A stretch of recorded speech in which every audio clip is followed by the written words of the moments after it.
must confess I feel a little bit like Little Miss Sunshine after all these wonderful presentations. I'm standing here on this empty stage. I have no slides, no music, no PowerPoint, and I'm sitting here with my cards with a speech I didn't memorize. But in any case, I really hope to inspire you to reflect more on the important role that art has to play in society, and to do so without images, which is something very, very difficult for someone of my vocation.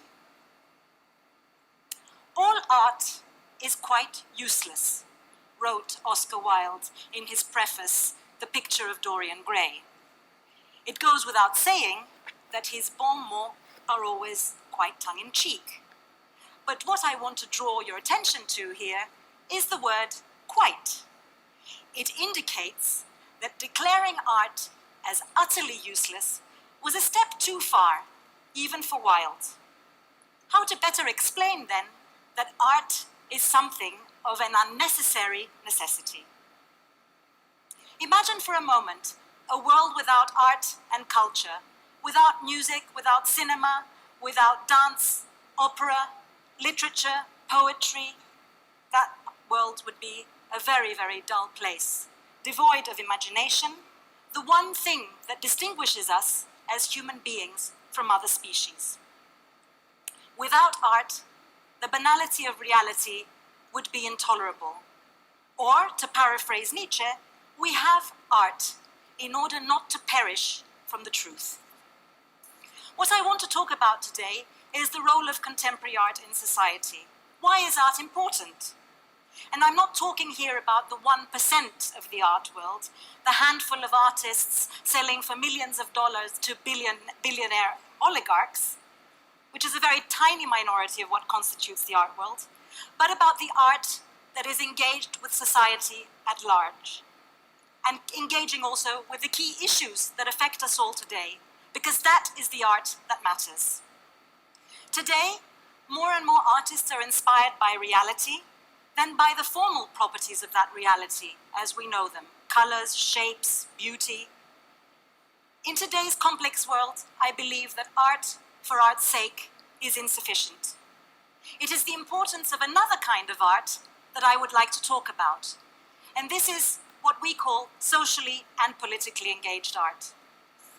Artists working in this realm, the realm of the socio-political, use different media to express themselves, from traditional media like sculpture and painting to film, video, performance, and installation, to deal with key questions such as democracy, civil and human rights, capitalism, the economy, migration and mobility, the environment, and the commons, and a whole host of such issues.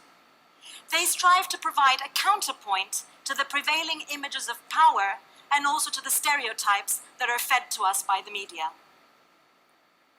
Since the time of the Enlightenment, art has a very long history of engagement with the political. Art is, in a sense, political, as it is about a person's views and freedom to act, freedom to express themselves. So art is always about taking a position. There have been moments in history where art was put to the service of politics and society in a program in which the gap between the two was temporarily bridged. One can immediately think of example of the Russian avant-garde. But this effect has been always very hard to pinpoint and to quantify, and times have changed. So that, what does art do? What can it do? And why is it important? The fact of the matter is that it is very, very difficult to pigeonhole and categorize what exactly art is and how it functions. That is its beauty, and that is its ungraspable value, for want of a better word. It is impossible to both quantify and qualify how art affects those who see it, because it works in mysterious, latent, and very subtle ways. That's why it's always such an uphill struggle to convince politicians of arts funding, to convince them that the value, that is, the importance, the significance, and the merit of art cannot be judged by popular consensus and numbers alone. And this is because art allows for something that cannot be defined.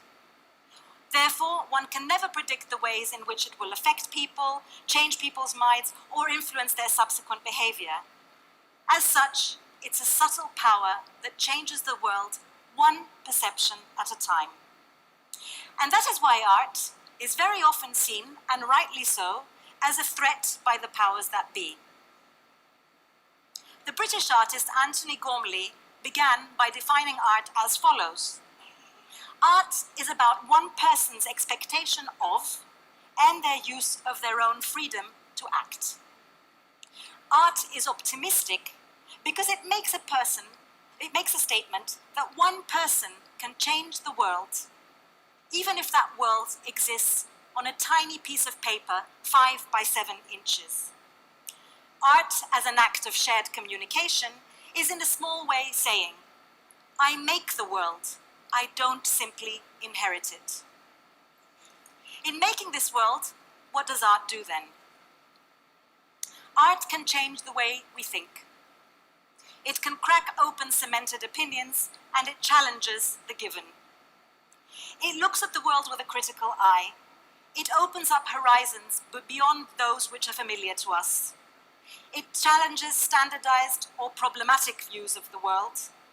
It exposes that which is often hidden under the carpet. It reaches further than the accepted and the known, and beyond the inevitabilities that we have been told we cannot escape. Art functions as the conscience of society. The best art should ask you what you think, prompt you to ask questions, and put you into doubt. Art testifies to the power of the human imagination, the unique capacity of humans to project, to dream, and to reflect on things not only as they are, but as they could or should be. In a world driven by popular consensus, including, for example, the homogenization of globalization and the general dominance of conservative values, art advocates difference and gives voice to the other with a capital O. It highlights important ideas, problems, and issues that are sidelined or silenced due to political or economic interests. Art functions as the barometer of society, as a moral and intellectual resistance. And as a friend of mine, the South African artist Kendall Geer says, art shakes the tree and then all the monkeys fall out. Art doesn't change the world on a macro level, it changes the world on a micro level. In that sense, its importance cannot be measured. Art changes things in very subtle ways. It is a form of soft power. Artists themselves are a kind of free-floating intelligence, independently operating, untied individuals who are free of the normative thinking of their environment and are able to act independently of social or class realities. Art can foster dialogue, reconciliation, engagement, solidarity, connectivity, and understanding of those with opposing views. I'm convinced that if more people engage with it, the world would be a much better place. In that sense, art should also have a much more important place in school curriculums and education. Artistic imagination and creativity are not added bonuses for society. They're not the icing on the cake. They are integral to the human spirit and to human aspirations, an essential part of what makes us human. Art thinks about the world in its current state, and it can reimagine the world as it should be. More importantly, art is the last frontier of unregulated free expression, which is particularly important at a time when the commons, public space, and information are increasingly being privatized and regulated by the neoliberal order. In that sense, art is born of and advocates freedom. Artists always see a world full of opportunities, chances, potentials, possibilities, and prospects. Their ability to go beyond the possible and into the imaginable should be an example and an inspiration for us all. And as I started with Oscar Wilde, I'd also like to finish with him. No great artist sees things as they really are. If he did, he would cease to be an artist. Open your eyes to art and surprise yourself.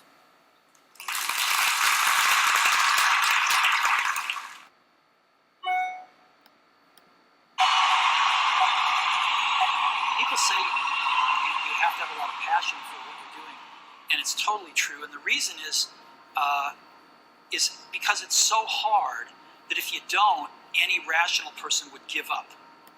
It's really hard, and you have to do it over a sustained period of time. So if you don't love it, if you're not having fun doing it, and you don't really love it, you're going to give up.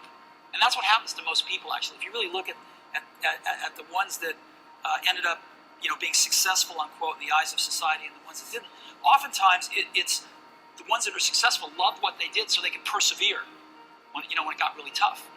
And the ones that didn't love it quit because they're sane, right? Who would want to put up with this stuff if you don't love it?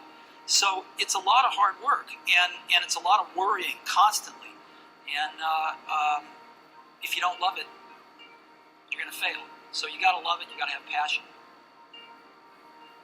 When you start out, you have to deal with the problems of failure. You need to be thick-skinned to learn that not every project will survive. A freelance life, a life in the arts, is sometimes like putting messages in bottles on a desert island and hoping that someone will find one of your bottles and open it and read it and put something in a bottle that will wash its way back to you. Appreciation, or a commission, or money, or love. And you have to accept that you may put out hundreds of things for every bottle that winds up coming back. If you have an idea of what you want to make, what you were put here to do, then just go and do that. And that's much harder than it sounds, and sometimes in the end so much easier than you might imagine. Because normally there are things you have to do before you can get to the place you want to be. But when you have a dream, it doesn't often come at you screaming in your face, this is who you are, this is what you must be for the rest of your life. Sometimes a dream almost whispers. And I've always said to my kids, the hardest thing to listen to, your instinct, your human personal intuition, always whispers, it never shouts. It's very hard to hear. So you have to, every day of your lives, be ready to hear what whispers in your ear. It's very rarely shouts. You've got to find what you love. And that is as true for work as it is for your lovers. Your work is going to fill a large part of your life. And the only way to be truly satisfied is to do what you believe is great work. And the only way to do great work is to love what you do. Sometimes life is hard. Things go wrong. In life, and in love, and in business, and in friendship, and in health, and in all the other ways that life can go wrong. And when things get tough, this is what you should do. Make good